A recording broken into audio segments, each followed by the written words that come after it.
Hello. Hello. Hello. Welcome to Hugo Girl, a podcast in which we talk about Hugo Award-winning books and sometimes boats and sometimes dragons and sometimes other things. That's the one. I'm Amy. I'm Haley. And I'm Lori. Today we are talking about Asimov's The Gods Themselves from 1972. Are there any housekeeping things we need to talk about? I don't think so. Get on the Discord. Here's one thing I will say really quickly. We got an email from Juan, and I did read it. And then when I was preparing for this episode, my phone was in the other room, and I don't have the email password on my laptop. So I didn't re-get the email, and I'm sorry about that. I did read it. Hi, Juan. We see you, Juan. We do. Thank you for listening. Thank you for writing. I was just get on the Discord, and if you have recently joined the Discord, we had a couple people come in recently. Jump in there and start saying stuff, man. Oh, yeah. Yeah, like, safe space. You can talk about the books. You can talk about your dogs. You can talk about even your cats. You can talk about your cat. Cat's okay, too. Tell your cat I said hi. Just anybody listening. Okay, cool then. Moving right along. Gods Themselves. Isaac Asimov. It won the 1973 Hugo Award for Best Novel, and it was his first novel nomination. It also won the 1972 Nebula Award for Best Novel. It also won it came in 52nd in the all-time best science fiction novel before 1990 poll at Locust. Oh, congratulations. Yeah. It won the Locust that year too, right? I think. I don't know. I think it won all three. Well, it came in 52nd in the... I want to pause quickly because you reminded me when you said it was his first nomination for Best Novel. I guess I knew this when we read Foundation, but when I was reminded of that preparing for today's episode, I was like, why have I read Foundation? Was it a retro series? I know because of series, but I'm so mad that I read it. It's not technically on brief, and I still read that garbage. Anyway. If you had to guess, I would like to know what you think number one was of the best science fiction before 1990. Oh, yeah, Dune. I feel like you're asking because it's something that's going to be funny. So it's not Dune? The Star Wars novelization. Splinter of the Mind's Eye. It is The Rise of Endymion by Daniel Simmons. Huh. Which A sequel? was shocking. And that's just barely 1990, right? Yeah. I mean, there was so much that came before. Yeah. Pretty much all of science fiction. And of the Why top, not Hyperion? Of the top 28, we have read one. And of the top 22 fantasy novels, we have read none. Wow. Which is the one that we've read? Wild poll. Which is the one that we've read? I knew you were going to ask me that. I didn't write it down. Did they poll science fiction haters? It was Locust, you said, right? If anybody listening voted in the 1998 poll, Joe Walton, right in. yeah, I would love to know what the deal was there. You said it's Locust, right? It was a Locust poll. I believe it was a Locust. I wonder if they purposely excluded Hugo Awards for like a new take or something. Another fun fact, that same year, George R. R. Martin lost the Campbell Award for Best New Writer to Jerry Pournelle. Everybody was like, that George R. R. Martin. He's a flash in the pan. George does, he keeps losing to people who prove to be terrible people. So now I'm like, well. He's like, I've been new. Yeah. Okay, so this book, originally published as a 3-part serial in Galaxy and Worlds of If, which is a magazine I've never heard of. And it was the first science fiction he had written in 15 years when he won read this. that. That's crazy. He took a little walkabout. Well, he wrote other stuff, other kinds of stuff, I believe, and he was also a chemistry teacher. Oh, So, he was a busy. professor, rather. So I think he was just doing other stuff. We still got to read that book about the Titanic that he wrote. Was that Asimov or was that somebody else? That's Clark. That's Clark. That's right. It's awful. It's bad. Oh, baby. I started. Can't all be bangers. I think I bought all of us a copy. I found a bunch of copies at I think I have one somewhere. the Tacoma Book Center, and I got copies for you guys, and I was like, yeah, we should read this. And then I started reading it, and I was like, no one should read this. No one should.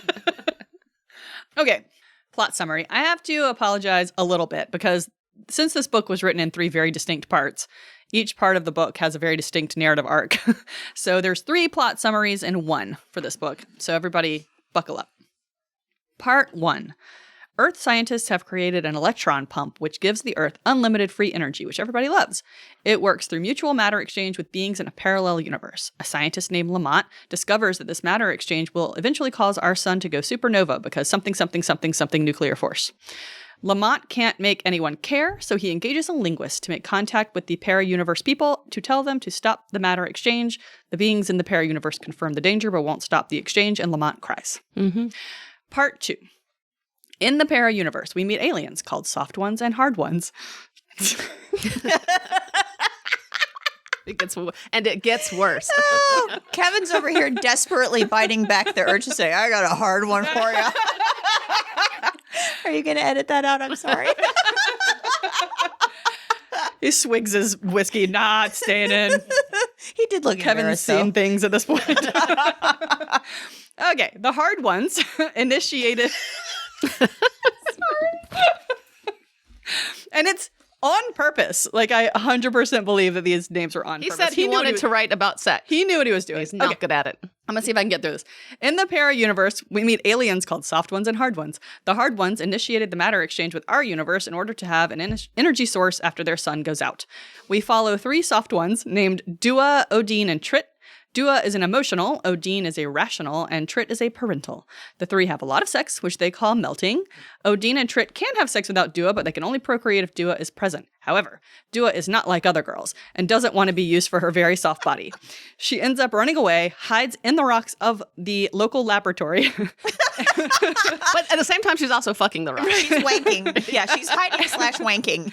And eventually, she is the one who tells Lamont to stop the electron pump. As a fun twist, Dua, Odin, and Trit eventually mush together and become a hard one. Yay! We did it. I like to think of them as soft and hard-boiled eggs. Yeah. Part 3. The moon has a functioning and almost autonomous colony where they eat goo, don't wear any clothes, and have science. Selene is a beautiful moon woman working as a tourist guide. Selene is an intuitionist, which means she can make logical leaps without any facts. She is young and hot. Dennison is a saggy old Earthman who convinces Selene to work with him to find a solution to the electron pump problem. Selene is secretly hoping to find a way to make the moon independent from Earth. They find a solution which involves a whole third universe, and everybody wins. Cute. Ta-da! Yay. One thing I want to add is not only is Selene young and hot, she looks even younger and even hotter because of 1/6 gravity. That's right. Not tugging on her boobs or jowls. Her the best boobs part of- won't sag Yeah. because of gravity. So finally, we have the unholstered breasts that Clark wrote of in Rendezvous with Rama. Chekhov's breasts. They've gone off. It's a callback, people. If you've been listening since day one, you know. It's been a long time since we've had old hard sci-fi boobs. I want to lead off our goodies from Goodreads because Jo Walton was giving in her blog on this book. I think my favorite part, I find this win inexplicable.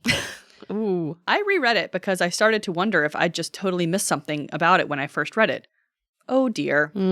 For me, this is one of those, really? They gave the Hugo to that? Winners. Oof. That's about as mean as she gets, too. I had all of that, and then also later in the essay, I don't know who 10 is, Tenn. Oh, It's I have as this. if Yeah. Asimov read that 10 story about alien amoeba porn and thought, I could write that. So I looked that up, and it's a guy named William Tenn, and he wrote books. I think there's an amoeba series. Oh, wow. I didn't go further than that, but it's a guy named William Tenn who wrote about amoebas. Good for him. I mean, it was very tantalizing. Asimov though, said- that little snippet. Bet. Hold my beer. Now that's the new Hold My Beer. Yeah. What you guys got for goodies from Goodreads? I found a little bit from a longer review by a guy named B. Brown who gave it 1 star. And he said, fake scientists talking about fake science is something that apparently many people find interesting. Since people keep reading hard sci-fi, but it's a subset of the genre and I dislike intensely, since pseudoscientific blather usually comes at the cost of interesting characters, relationships, and any insight about the real world. Oof. I don't know if that's true. Made up shit doesn't mean you have to have bad characters too. Asimov just chose to do that. That's true. I don't know. Some of these hard science guys do love to write about the hard science. and Mainly- kind of let the yeah. characters go Yeah. by the wayside. Mainly, I like the first part, fake scientists talking about fake science. It's kind of like I guess people like that sort of thing. reading about a fake encyclopedia that we don't get to read. These were tough. Even the 1-star reviews were kind of lengthy. Yeah. But UK Lim comes in with 1 star and 1 sentence. Well, this isn't even a sentence, actually. Too boring and hard to understand. Mm-hmm. And then I also have Cello, who gave it 1 star. Couldn't force myself to finish this the regular way. It was dragging, with no action, with no explanation whatsoever, so I just Googled the summary and didn't even twitch when I cheated myself through the plot. It must be something about the, quote, parallel universe and other sci-fi mumbo-jumbo that displeased me. If you don't like science fiction, why do you read a science I fiction know, book? I was like, it's fine if you don't like it, but why did you pick this book up? It's not the science fiction that bugged me. Maybe he thought it would be about religion. It's not the science, it's not the fiction, it's when you put them both together. It's like, I'm just here for the sex. I came for the alien porn and stayed for the science. Goodreads was broken when I tried to go to it. no. Yeah. So I went to Amazon. User ADMD said, I love Asimov's work, but can't give the horny old man scores hot young brainy breeder genre more than 2 stars. Still a classic. Yeah. And then I had to write this one down. A user named quote unquote Guy Okay. said, any value this book has is near completely ruined by the main character. A tour guide on the moon has Wait, who's the main character? a tour guide on the moon. Her never-ending, never-ceasing, incessant ranting on her xenophobic viewpoints is laced liberally all over the book. What? Oh. The main character is so unlovable that I would be forced to commit an act of violence against her if stuck with her for more than a few my minutes. God. Anything to stop the jingoist propaganda that her mouth vomits outward at one. Is this a joke? The sheer volume of her ranting is enough to make one question her sanity. I would say the book did have one important thing to say.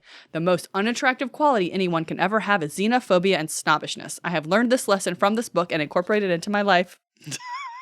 I mean, a broken clock's right twice a day.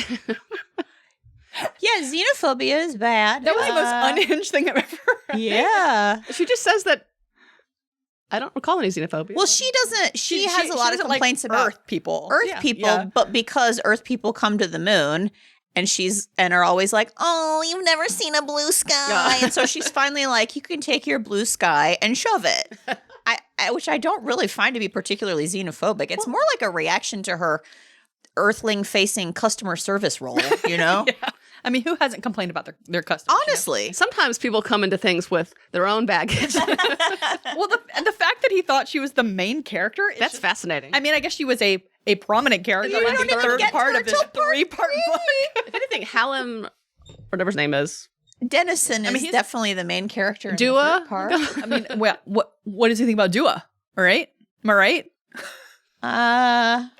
I guess someone from the moon might have been really rude to him or something. He's got Got baggage. he's got his own like the you man in said, the moon's been looking at me. But man, he feels so strongly about this. the bunny in the moon said no mochi for you.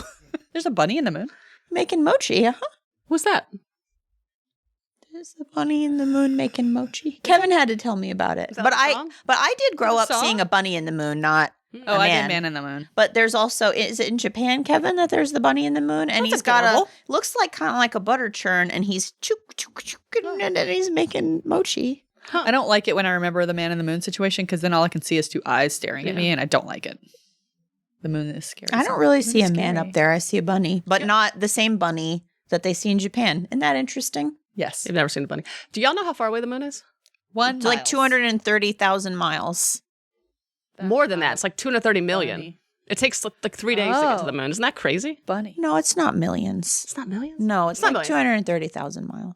Yeah, but that's a lot of miles. Oh yeah. Oh, totally. Yeah, I feel like we talked about this before Yeah. because I It just took feel like it it's takes about 3 days. Yeah. I feel like it's about 10 miles away and it takes them I think an I thought hour it was to get like there. It's just right there. 1,000 or I something. mean, but I can 250,000. see it. Yeah, that's right. It's not million, duh. But 250,000. I think it's like 250,000 miles. 235,000, something like Yeah. that. That doesn't seem very far. it is because like I thought it was like 50,000 It because takes a few days to get there. Well, in the scheme of the space, yeah, well, true. I Yeah. guess it doesn't. Well, seem somebody very far. said that every planet in the solar system could fit in between us and the moon, and that doesn't seem right, but apparently it is. I don't know. Okay. What? Yeah, really? we can Google it. I mean, Google but it, like, I guess think that makes about sense a because I mean, planet Earth like is only. but like, isn't Yeah. Jupiter like the biggest Yeah, planet yeah, in the world? It's- in the world. You know what I mean. In In the the solar world. system. But yeah, I don't know. Space distance is Space, wild. man. Yeah. It'll blow your mind. here we go again. So has anybody read the astounding John Campbell, Isaac Asimov Highline something Golden Age of science fiction book? No, but I have heard it's very good. All right. If anybody's read it out there, please tell me if I should read it. By Alec Navalny. Woohoo. Okay. Let's talk about the award itself for a second. Okay. Commenters on Joe's blog seemed more or less in agreement that this award was sort of a lifetime achievement award Yeah. for old Asimov. Kind of like Joe's award for Among Others. I mean, How you get these? He got best series ever for the Foundation series.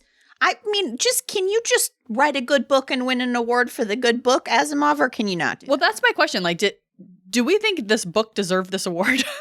Like, Joe seems I mean, it could have gone to Watership Down. That's all I'm saying. Oh, really? Joe seems to think the ballot was fairly lackluster. I've never read any of the other She ones. didn't She liked love- one of the yeah. Silverberg books, but the rest of them she did. Was there not Gene think were Wolfe very nominated good. that year? Someone like that. That sounds familiar. I don't think so. I just looked at the list and I had not heard of really anything. And I think it's an interesting idea, though. I do too. I mean, a Hugo winner, I don't know, but like some terrible books win the Hugo, and I know, true. and that's kind of what I wanted to talk about. Jumping ahead, I liked this book. God help me, I liked it. I didn't hate it. I liked it more the first time I read it, for sure.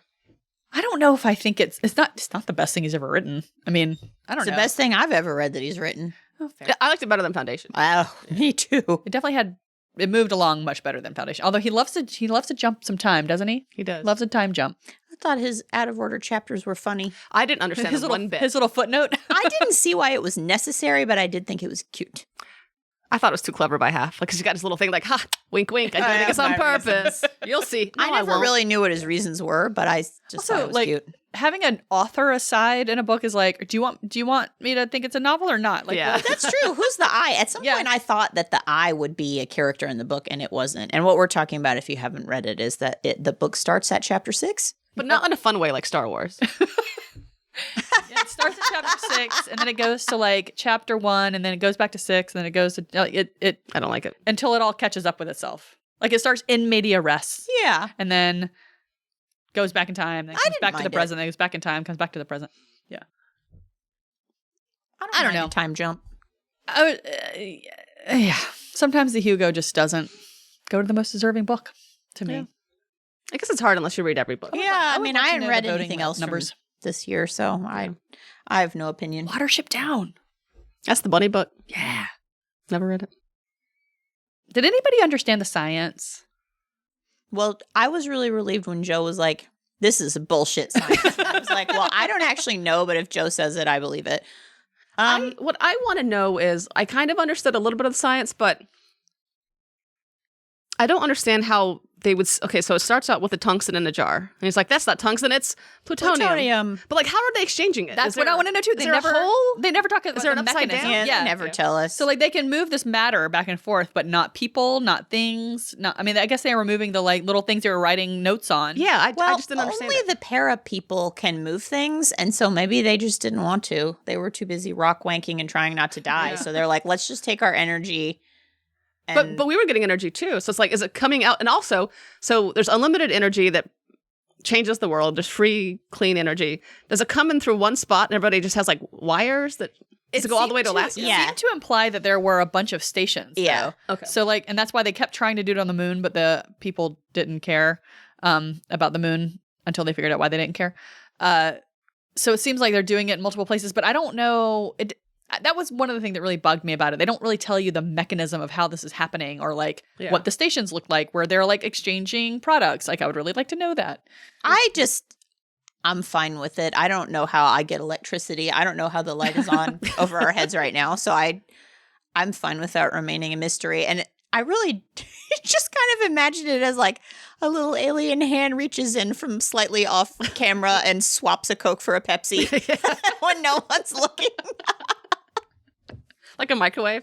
Because it kind of, the unlimited aspect of it that apparently, so we had replicators in Diamond Age, which makes sense why you wouldn't need jobs. But apparently unlimited energy made it so that that humans didn't need jobs, and I couldn't put that together. So this is the third book that we've read recently like that, because Forever Peace is Yeah, like that yeah, too. yeah. And I thought about how each of them envisions kind of a different outcome from that. Forever Peace and Diamond Age both tend toward the dystopian, yeah.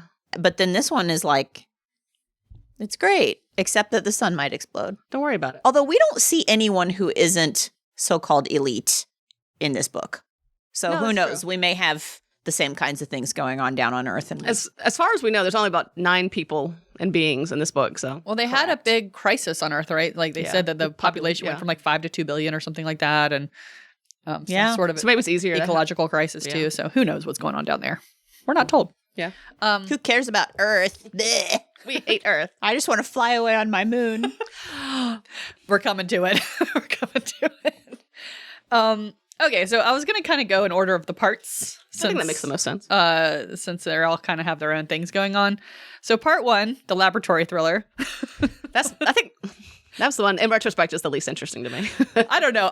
My main note about the laboratory thriller part was that this is a book about men's emotions. It is. Yeah. Because Lamont was upset about the scientist Hallam is getting all this credit for the electron pump, and this guy Lamont figures out that he shouldn't have all the credit or something, and he's trying to tell Hallam what the problem is, and Hallam's like, I'm gonna ruin your career instead of listening to you. And then Lamont is really upset, so he sets out to do a hatchet job on Hallam. The thing that I love the most about it is that Lamont correctly suspects that eventually the electron pump will cause our sun to explode, and that's bad for obvious reasons. And he thinks it's probably going to happen sooner rather than later. So not in such a way where we can just be like, meh, that's for future humans to worry about.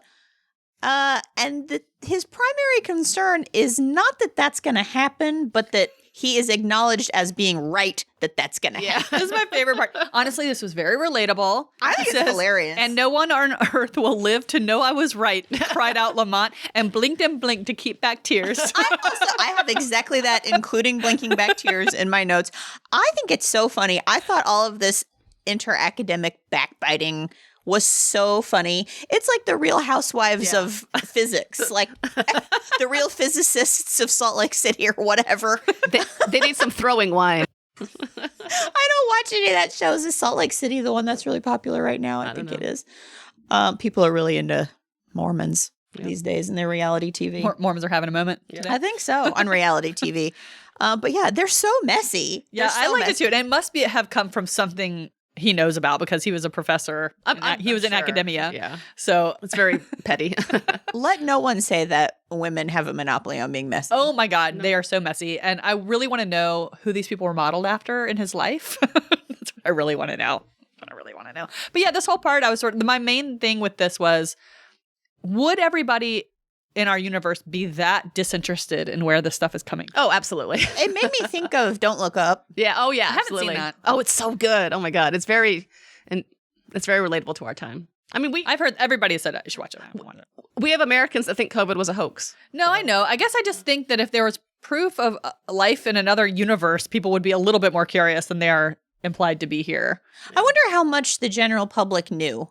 No, that's a good question. Or if they're just like, it's Or if from it's like, space. I don't know how my lights come on. Yeah. Yeah, exactly. Yeah. Oh, yeah. Oh, maybe my lights are coming from a little alien hand reaching in and swapping a Coke for a Pepsi. It does sound like a little Well, to defend Hallam, because I somehow thought Lamont was a little bit extra. Like, Oh, yeah. He was an asshole. it's also one guy's opinion. I mean, he probably is right. I mean, because the book says he's right. But like, if just one guy saying no, and he's really petty about it, like, Well, I love that both Hallam and Lamont are completely unsympathetic. yeah, that's like, true. neither one of them are people that you're like rooting for. Like, why does he hate this They're guy so both much? such dicks.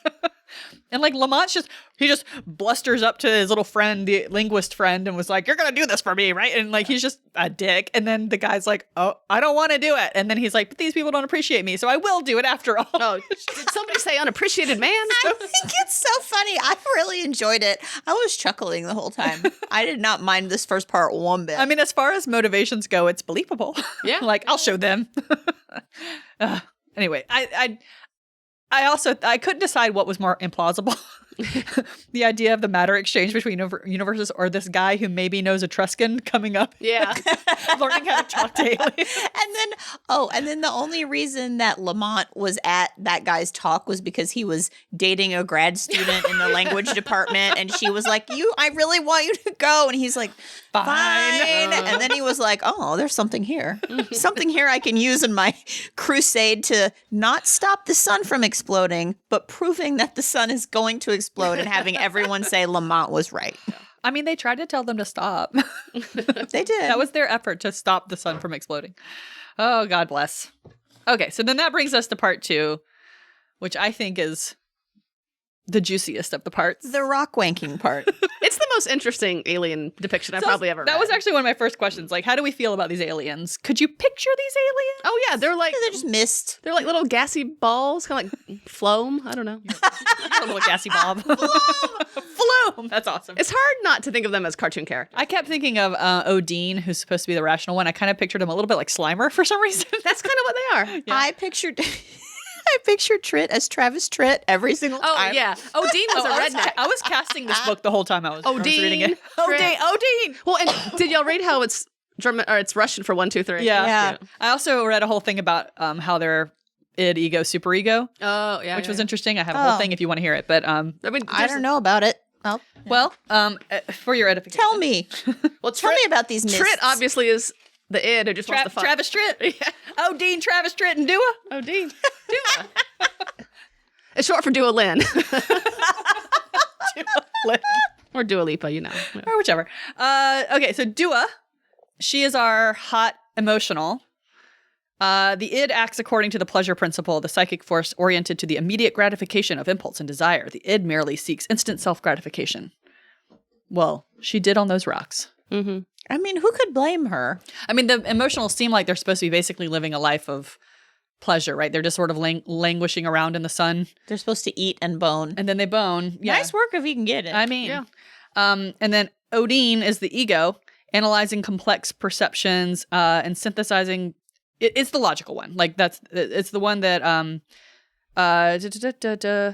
ego attempts to direct libidinal energy and satisfy its demands in accordance with the imperatives of reality.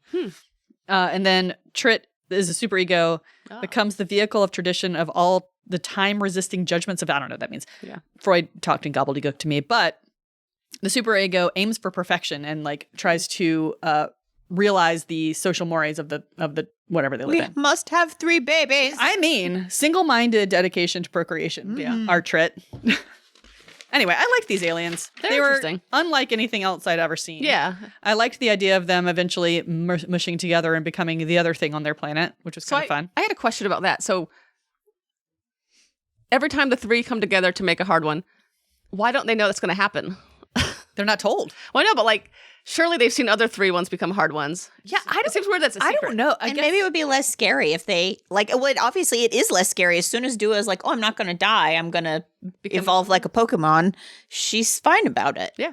I think I was thinking way too hard about this at one point. And you know, they talk about like in the little local laboratory, there's all these like rooms and stuff that nobody uses. Mm-hmm. I wonder if people they did used to know and they would go in these rooms and do this thing and come out and they'd be hard ones and then they'd do whatever, right? But like since their sun is dying and there's not a lot of energy, like things are just different. And so these people are sort of the soft ones are kind of de-evolving a bit. They don't know what they're supposed to be doing. Hard ones aren't telling them. Are our 3 main characters Estwald? Or is it Yes. yes. Oh, okay. All right. So that was the other. Another thing I left out of the plot summary was that there's one hard one basically driving this whole. They call it the proton pump on their side of the line, and it turns out our 3 soft ones become this hard one. Yeah.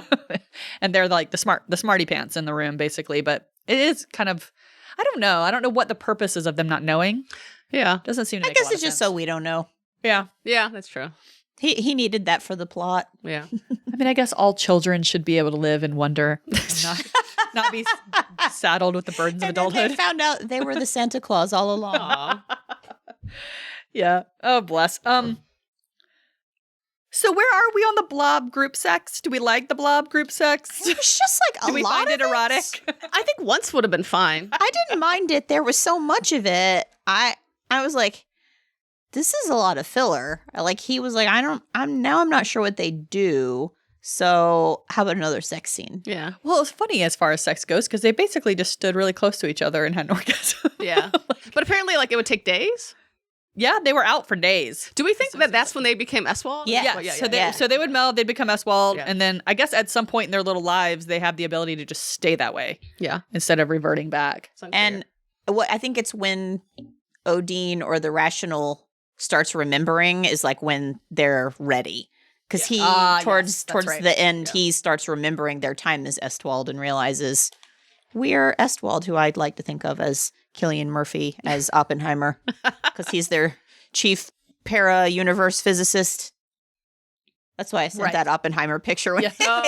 Haley had posted it. I wondered why you chat. sent that. Yeah, I didn't realize you hadn't gotten to the end yet. Yeah. So you're like, here's a fan art of the triad. And then I was like, and here they are at the end. And I sent a picture of Oppenheimer. This probably makes great radio. Those random parts of Oppenheimer where he's just naked, like sitting with his legs crossed. We should definitely put some of these pictures up on the Instagram. Yeah, there's some good fan art of our trio. I sent you guys one, and then I found another one a little later on that was also pretty great. We'll definitely post all that. So almost as good as the Etruscan guy learning how to send messages is Dua learning how to speak English. Dua Lipa hiding in the rocks, getting off, learning how to speak English, like just living her best life. And I wondered how she was so smart and like how she could do all this. And I was like, oh, she's a Mary Goo. That's my favorite joke of the entire podcast. You're welcome. Mary Goo. Oh, yep, that's the one. Name of the episode. Yeah. Mary Goo. So yeah. Yeah, that's how she knew English, because she's Mary Goo. Yeah. I'm gonna say Why ask questions? I'm gonna save a lot of my discussion on the amoeba sex until not amoeba sex, goo sex until misogynist moment, because Yeah. you can write about sex like the world asked Asimov to write a book with like human sex in it, and he's like, No. but like there's still like sexual mores. Like he made Dua the woman, and she's emotional. She's got like the best gooey figure. Yeah. But the constant talk his of quote is, "This one has alien sex and alien sex." yeah. But yeah, because Dua is the emotional one. She's like, basically, there was a part where she was described as she's basically a different kind of hot brainy woman, which we meet a different brainy hot woman in the next part. yeah, But she's not like other girls. That's not like other exactly girls, what I exactly. have in my notes. Yeah. She's not like the other girls. She's not like the other girls. Like she's also she's smart. Yeah. But then also we can't. I thought about you when I read this, Haley, because we have to make sure we know she's thin. Oh yeah. And so Wait. This is my boob talk. This is my misogynist moment. this is your boob talk? We'll be there. Yes. Okay. Oh wait. I just pointed at my notes and That's your glob talk? I've been cut off. Yeah, I think a lot of the goo stuff belongs in the other categories. Oh my god. I mean, honestly, most of the things in this book could transcend categories. Touche. Yes. I was upset about one point. Do you think they drugged Dua to have sex with her? So I was thinking a lot about this too. I just context that Asimov's really iffy on consent. Yeah. Oh yeah. Yeah. Just in his life. So I couldn't wrap my head around it because drugged, not exactly, but fed her food that she needed to be eating because she wasn't. She did eating need to be enough. eating. She did need to be. She wasn't eating enough, And they eat light, by the way. Yeah. but she was also probably partly not eating enough because she didn't want to get pregnant. Right. Yeah. So I feel like she was tricked into. Well, she doesn't get pregnant. Trit gets pregnant. But I feel that she was tricked into impregnating. Yeah. I'm not. I mean, she had made it very clear she did not want to have sex. Yep. Yeah. And then Trit goes out and steals the sun and brings it back to their little house and hooks it up to an antenna. And she shows up and she's like hungry, and so she eats this fake sun, and then she gets all randy, which I guess is like okay. She initiates it ultimately, but I had a big problem with that. Yeah. The two he pronouns blobs are constantly like, melt, let's melt. And it's just, it got gross after a while. I'm just like, okay, I know y'all want to fuck, but like, good God. There was so much description of all the different ways everybody was getting all. And Trit is very basic. Trit is single-minded in his pursuit of baby. Yeah. And I'm not sure how mad we can be at him since he simply is a superego. Sure. Yeah. So I think I'm not mad at Trit. I'm mad at Asimov. Yeah. I'm not mad at Trit. He's doing his best. I'm mad at Asimov. Yeah, like, so Trit gets pregnant and carries the blob baby, much like a male seahorse gets pregnant, it seems like. Yeah.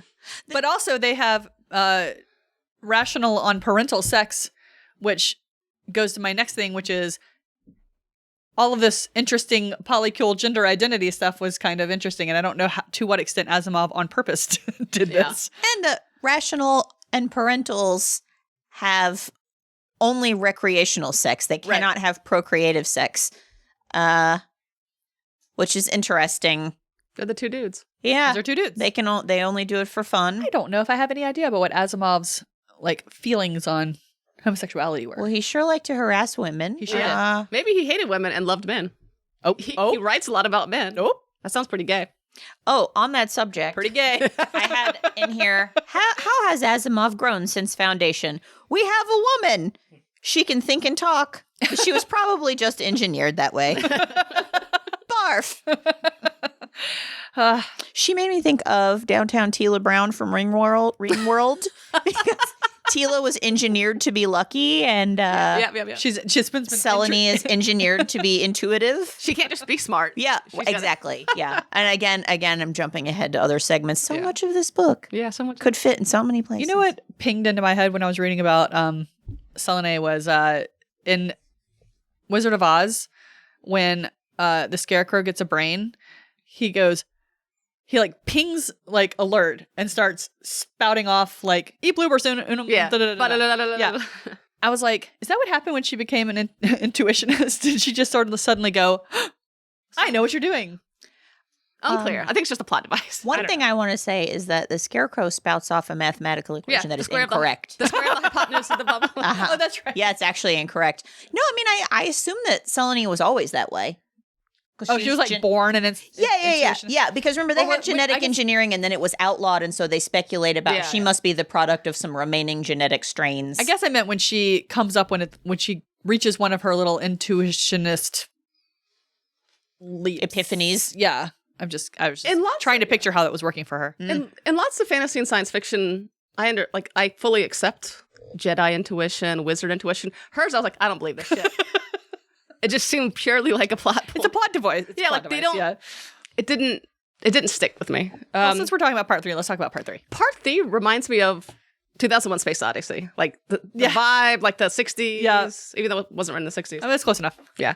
It probably was mostly written in the 60s. And space gymnastics. Exactly. And he writes in a transatlantic accent. It does. Oh my God! I have that in my notes. It's like it's all about the species, you see.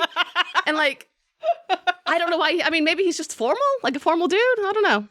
It really stood out to me this time, like how formal the language is. Can I read? He might very well. He might very well have seen 2001 and sort of it's like in his consciousness. When Selene, when she goes on one of her xenophobic anti-Earthling rants, and she wants to say to tourists who say things like, "Oh, poor you've never seen a blue sky," and she goes to this long rant, and at the end, I just read the whole thing in a transatlantic kind of accent with Judy Garland's voice to bring it back to the Wizard of Oz. Yeah. Go back to your own world and let your gravity pull your breasts down to your knees. And it's funny because my girlfriend's cat speaks in a transatlantic accent, so I hear it a lot in my head. Go back to your own world and let your gravity pull your breasts down to your knees. I'm not very good at it. We need to get who's that actress who might be good but is also just tall? Kate Blanchett. Oh, yeah. Kate Blanchett to read it. Come have a clandestine glove lunch. And pull your breasts down to your knees. I had her hair in the Full of her hair. Now I haven't seen Carol. We're quoting Carol. It's a Christmas movie. You should watch it. It's a wonderful movie, and Amy and Lori think it's a comedy. No, I love that movie. It is a comedy. It can be. It can be both. It can be both.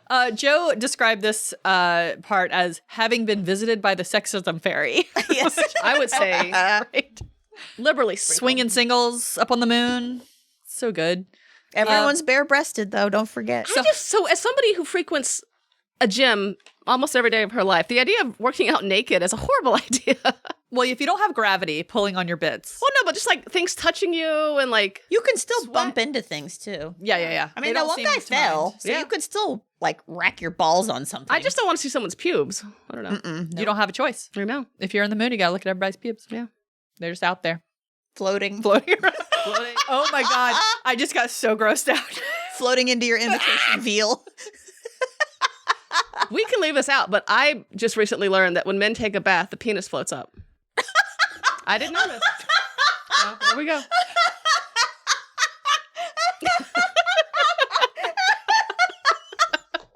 Don't take it I didn't know. I never thought about it. I think I kind of knew that, but now I have a really great mental image. I think it depends on how dense the wiener is. Oh my God.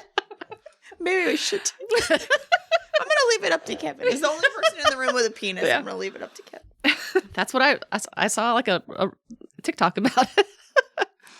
I have a lot to talk about with this part. I think mostly in Feminist Favorites and Misogynist Moments and etc. But Yeah. I also wanted to mention that Asimov was a claustrophile. I wrote that down too. So he likes small spaces. He wants to live on the moon. Was fascinating in the context of this book. I did not know that. Yeah. I would go nuts living in something like that, like a warren under the ground. Yeah. Also, the moon, people talk about, your stupid blue sky. Blue skies are great.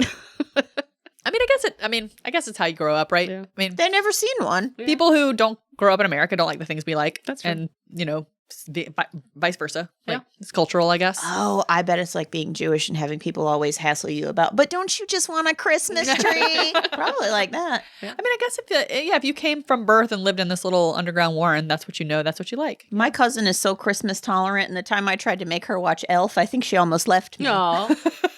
Oh, and there's something, I think every now and again something traverses the internet about how our brains were made to sit in a cave and eat berries, and now we're trying to do spreadsheets or whatever. Yeah. And I do think there's something to that. Like we're a cave people. So maybe it makes sense that our little brains would be okay with living in a cave. As long as they're getting their vitamin D.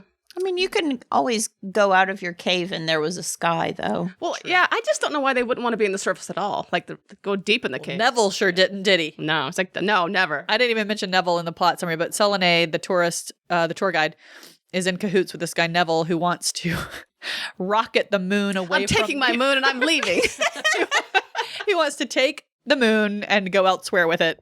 How's he think that's going to go? it like the Wanderer, kind of? Didn't they want to take the moon and use it as a ship or something? Also, was that Doctor Who where the moon was an egg? No, it was that space movie with the Moonfall where the moon was. The moon was hollow? crashing. And, Yeah. Anyway, he didn't even touch on if you took the moon away, that would actually affect the Earth. Yeah, a lot. the Earth needs the moon. Nobody seems to be talking about How that are we part. going to have our period? That's exactly without what the I was moon? about to say. How's my body gonna know? I also like that he gave us his formula for the perfect woman in this. She is intelligent, eager, interested, and extremely attractive. Extremely So attractive. now you know what you have to do, girls. Yeah. And y'all Eager. eager. She also has to be, no, this is separate. He's describing Selene. She was undeniably attractive without being in any way classically beautiful. That means she had brown hair. I wish I could bottle the face you just made. Yeah. That's pretty good. Yeah. He also described one of the men in the beginning that was like, he wasn't fat and he wasn't thin. Oh, I was actually pretty pleased that we got descriptions of men. Yeah. I that is completely good. We agree don't with you. normally get descriptions That's of true. men. I was saving them because I wanted to see how the descriptions of men compare to descriptions of women. And obviously we get to the boobs and we'll get to the boobs. Right. Yeah. But the he, boobs but are he coming, did y'all. just really describe everybody. Yeah, More than usual. I noted that because, I mean, a lot of these books, we know exactly what the women look like, and the men are just blobs. I want to write a book about this man and his pendulous balls. Oh, maybe he's doing better with less gravity, you know? Yeah. Who has pendulous balls? I was just trying to think of, like, all the women. You Oh, gotta mention a the boobs, hypothetical like, men What's the and- sexual feature oh. of men that Would be Gotcha. sag. Yeah, in Gravity, yeah. would they Their punch him in the gut with earlobes zero and gravity? hit your knees? Yeah. I mean, I would be fine with less gravity right now. I'm not going to lie to you. Yeah. I could do with 1/6. Yeah. Yeah. 1/6 sounds great. Okay. Feminist fave, guys. My feminist favorite, if we're going to go ahead and conceive of the soft ones with having gender like we conceive of it, which I think Asimov was, I think it was when Lawston, who's a hard one, says to Odin when he's like, "Do I never wants to melt?" And he's like, "I love melting. After I melt, I'm so smart and suddenly I understand all of these science things." And then Lawston says to Odin, "What does Dua get out of the melt besides the melt?" And Odin says, "Well, I don't know." And Lawston's like, "Have you ever asked her?" And Odin's like, "No." And then Lawston says, "If you and Travis Tritt both get the melt and something else, because Travis gets the prospect of children. Yeah. Tritt gets the prospect of children, and Odin gets smarter. Why should she be as into it as you are?" And Odin's like, Oh, shit. His little mind. I've been called out. I really liked that, and I also liked the very clear implication that you should have asked your partner what she likes about it and what she would like to get out of it. I agree. So, good job, Asimov, for a few sentences. I couldn't find one, but I'll co-sign that one. Okay. I was torn between two. I liked his accidental normalization of the multigender polycule. Yeah. However, I think I'm going to go with the line, "Please don't get emotional, Dr. Neville." That is pretty good. Because it was great. Dr. Neville is emotional every second of this book. Yeah. He has a lot. He's so mean to Selenay.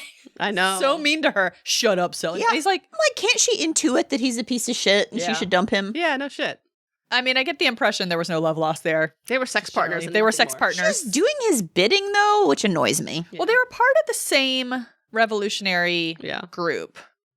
So I think they Was were. there a group? It seemed like there was something of a movement. Moon separatists. Yeah, on Mars. Which is very much Moon is a harsh mistress. Moon. Yes, yes, I have that in my notes too. There's a lot of DNA in common with other books. Yeah. Yeah. People on the moon tend to act the same. It's interesting. Well, they get up there and they're like, "We're different. We're different." You now. wouldn't understand. And it also reminds It's less me. gravity. You don't know. It reminded me of Leviathan Wake. Leviathan. Leviathan's Wake. Leviathan's which is Wake. like, like the different genetically engineered because they're Oh yeah, born yeah. that way. Yeah. Like the Mars people are all tall and Yeah. stuff, Yeah. and they have to be in their scaffolding if they have more gravity. Yep. Misogynist moment. Don't A all talk at buffet. once. Don't all talk at once. And when Trit wanted a melting, he got it. Yeah, he did. He went and got the sun and made her do it. Ugh. The way Travis they talked about Tritt. like if he were to replace the word melting with sex, it would be disgusting. Yeah. Mm-hmm. Selenay's being an intuitionist, which we already talked about a bit. She just gets physics based on vibes rather than education and expertise. She's just like strong nuclear force. That sounds right to me. I think it's going to work, guys. When he follows up with like, oh, but what about this part? She goes, don't worry about it. Which honestly, I'm okay with yadaing some of the science Yeah. Oh, in yeah. science fiction books. I was doing it in my brain. Yeah. I also am like, if you found out someone was an intuitionist, wouldn't the thing to do be to give them all the formal education you could? Yes, help them do their job. Read this All book. she gets to do is know what her shitty boyfriend Baron Trump tells her. His Yeah. first name is Baron. Yeah. So Instead of that, we get a man saying nudity is less frightening than intuitionism. Oh my God. We'll never understand women's brains. I think my misogynist moment is making Dua hot anorexic, but honorable mention for this that I saw on Jeroen. That's probably not how you pronounce his name. I think he's Dutch, but on his blog, he said, "Let's visit the moon, where all the girls all look very young because of the low gravity, and their breasts don't sag, and they are for looking at, after all. And the girls prance about like gazelles in the low gravity. And oh, isn't it strange how Earthers wear clothes? Let's take them all off and let those bouncy breasts get some air. Oh, there is the 50-year-old Earthman. I bet this young woman is going to have sex with him. She may look 18 because of low gravity, but is older inside. Yeah. so it's fine. Everything's fine. Is that a review?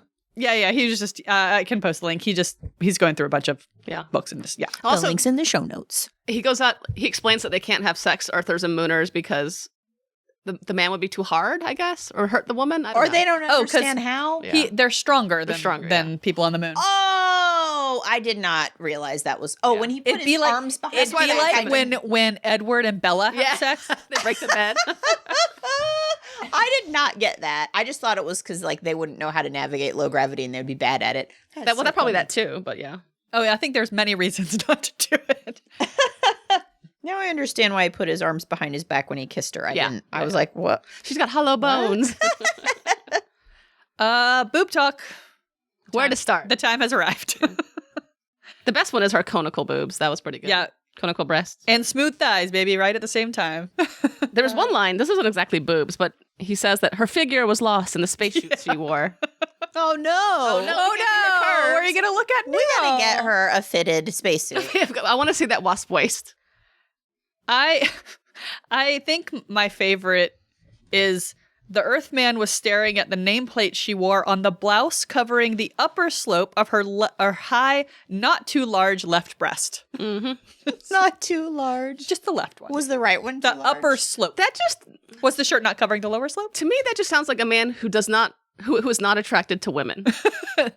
Heavy breasts. Mine is as I had a little tantrum about before is about Dua. Yep. She maintained, quote, a girlishly Yeah. rarefied structure and could flow with a smoky curl no other could duplicate. She has anorexia. Everyone acknowledges that she has anorexia. Everyone is worried about how she refuses to eat. But it makes her so hot. But then they're like, but she looks so good. Everyone used to make fun of her for being weird, but now none of them can say shit because she is the hottest emotional. she took her glasses off and wow. Wispy. Rarefied. Wispy. Oh my God. And also to call a character who's made out of mist girlish is so funny. Like, I get that he's trying to map our gender language onto these characters, but calling her girlish is very silly. Imagine like 36, 24, 36. Only if she 5'3". Well, so this is how I know he didn't really think it through, because at one point he says that Trit or Odin is standing there. I'm like, you mean they don't stand there with one leg, sir? They don't got feet. Yeah. I think honorable mention for one more. Selene is talking to Neville, Baron Neville, and she says, he just sat there, and he says, and stared at your breasts, and she says, they are there to be stared at. There's nothing like having the woman enunciate objectification. Yeah. I'm just a dumb old thing. I was just sort of speechless. I mean, I guess there are definitely people in the world who like to be looked at and want to be looked at. And people put boobs on display. That's fine. Yeah. But I don't think he was being that open-minded about this. I think it was just like... That's what breasts are for. A woman who is sexually, liberal would be fine with this. Just like... Yeah, would welcome if she would being just chill out, anyone. she'd be fine with this. Yeah. Fascinating. Conical breasts. So she's wearing a shirt and it says Selene brushed a bit of fluff from her right breast. Her shirt. Her shirt. Maybe she was naked at the gym, just doing like dead squat cleans. He could just not let those breasts go. He just would not let us forget too. No, breasts bare-breasted women at their desks. Yeah. It's like the guys that used to publish guitar magazines, like bikini girl on the cover, bikini girl holding the Fender Stratocaster. Everybody remember women? Remember them? Here's some boobs. Yeah. Our guitars are not good enough to sell without some boobs. Yeah, it's the same with old car magazines. Hot girl on the bunker. Like, have more confidence in your guitar in your car. I know. I bet people will still buy them. No men must see boob. Does it say in a little fine print at the bottom, hot lady not included? Somebody sued once. Some lawyer was like, put a disclaimer on there. Yep. Titties not included. Titties not included. Titties extra. Fantastical food. I guess all that algae stuff they ate on the moon. Moon food. Yep. They have paste. On Selene's tour, they serve artificial flavored and textured veal, and she says, it's really quite good. He's like, no. And then that guy snuck a can of corned beef. Yeah. I love how he's like, I forgot it was in my coat pocket. Yeah. You keep your cans of corned beef in your pocket. I've got some in my pocket right now. It's imitation corned beef. That is some dedication to I eat corned moon meat. I mean, let's not forget there's also food in the sun's radiation and the artificial radiation created by the hard ones. Fantastical food. Soap stuff. I just looked over and saw this. I love it so much. So throughout all of part 2, the soft ones are just yearning and yearning and yearning to meet Estwald. We got to talk to Estwald. I want to see Estwald. I want to see the wizard. And they're like, the wizard's not here right now. Don't worry about it. And then it turns out they were Estwald all along. The wizard was in you all along. It's so funny. Down. No, everything comes back to that. It does. Yeah, that's some good soap stuff right there. There's also some pretty good double crossing going on. I mean, lots of double crossing. Male housewives, yeah. Yeah, in part 2 and 3 and 1, there was double crossing everywhere. The real radiochemists of Earth. Did you like it? With apologies to Joe, I did. I even liked part 3. It's okay. This just a yawn. Yeah, it was okay. Yeah, that's kind of where I landed. I think it was so uneven that I think it averaged out to. It's interesting. Yeah, I think it was so uneven that there were parts I liked and parts I didn't like, but in the end, it averaged out to. Yeah, it's fine. The alien stuff is very, very interesting. It moved right along for me. I got bogged down a couple of times, but for the most part, I thought it was fine.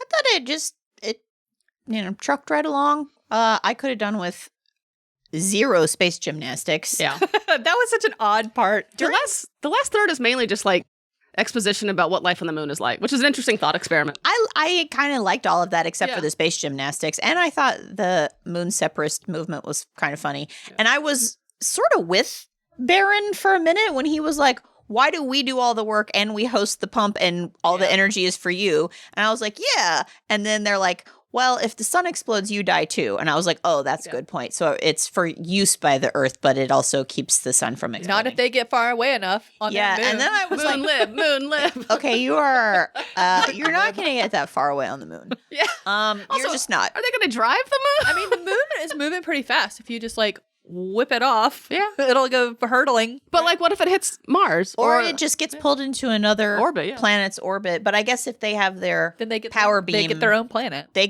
have like a big laser pointer. Oh, That's yeah, what but that's their other power thing is. Maybe they can go to that third universe, the third secret universe that they find. The cosmic. Cosmeg. That's just a giant sun. They can't go there. Yeah. Oh, right. That's when the physics lost me was the end. I was like, I'm not even.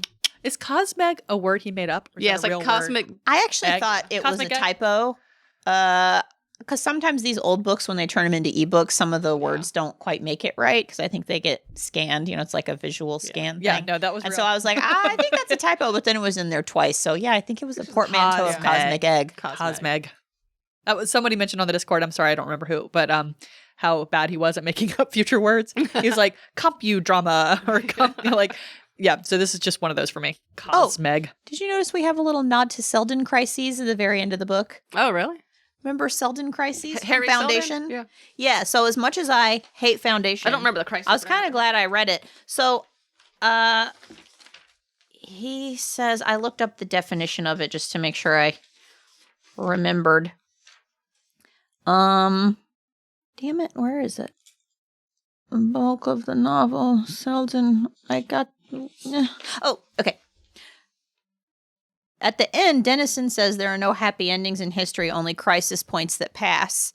And I was like, oh, it's a Selden crisis, which is a major turning point in the future of the Foundation. Should the leaders of the Foundation make the wrong decision, the Foundation may fall or be corrupted to the point of not being able to carry out the mission of creating a new galactic empire. After each crisis has concluded, a vault opens and a hologram of Harry Seldon explains the significance of the crisis the Foundation has just endured. Okay. Well done. It's all connected. They all live in the same universe. Maybe. Yeah. The expanded Asimov universe. Mm-hmm. Anyway, I liked it. I actually underlined that line. I thought it was a You pretty get good line. so much extra credit for that. Thanks. Star Wars or Lord of the Rings, everyone. I forgot to think about this. I just don't know. I guess it. Oh, they're sort of hobbits in their little tunnels. Oh, on I the like moon. that. That's true. That's the Shire. It could be Star Wars because there's like a Death Star. Well, that's what I was saying. I think Yeah. Star Wars because the electron pump is basically the Death Star. It's hard to make any hard side Lord of the Rings, unfortunately. I will say it might be Star Trek Mm-hmm. because he was a friend of Gene Roddenberry, and apparently he earned a screen credit as special science consultant on Star Trek: The Motion Picture. Huh. And That has nothing to do with this book. Baron but- Baron Neville. That sounds like Aaron Neville. Oh, no wonder it sounds so touch, the silly. feel of- He wants to boldly go where no moon has gone before. Fabric of our lives. Okay, what are we reading next? Is it a Mars or is it? Oh, is it Oh, Endurance? next time it's time for a boat book, Yay! ladies. We're doing Endurance Yay. by Alfred Lansing. I'm so excited about this. I would really like to read Madhouse at the End of the World sometime Ooh, too. Yeah, I'm down for that. That is such a good boat book. Yeah. So prepare yourselves, get your slops out. Mm-hmm. We're going to be living on an ice floe for Oh. a little while. Trigger warning for dog death. R.I.P. If you don't Mrs. want to. Chippy. All right. R.I.P. Miss Chippy. Oh, Miss Chippy, yeah. Yeah, it's going to be rough on the pets. That's okay. So if you don't want to read that, Animals in general don't Yeah. come out very well. no. But it's not terribly graphic. They don't go into extensive detail. Mostly it was subsistence. Yeah. So it's unlike the Madhouse at the End of the World expedition, in which case they were just popping penguins left and right. It was fun. Aw, okay. There's more to the book than sadness, though. Yes. Oh, absolutely. Yes. Yeah. It's a triumph of human will. For example. Okay. Well, see you around, guys. Bye. Bye.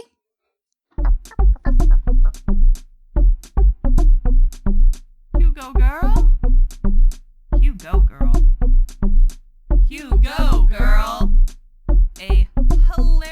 podcast. Bears beats Battlestar Galactica.